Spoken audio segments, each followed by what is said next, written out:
This is what happens when a male weaver bird has finished building one of his many houses and he's trying to advertise that it's vacant and for a female to come in and stay.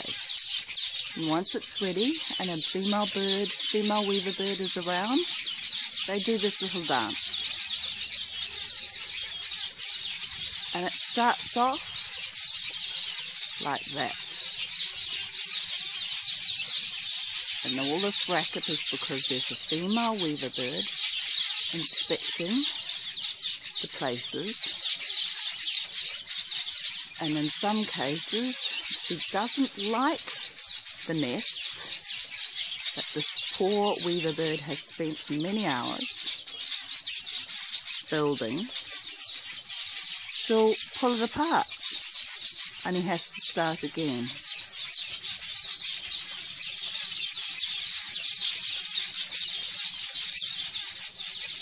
In Africa.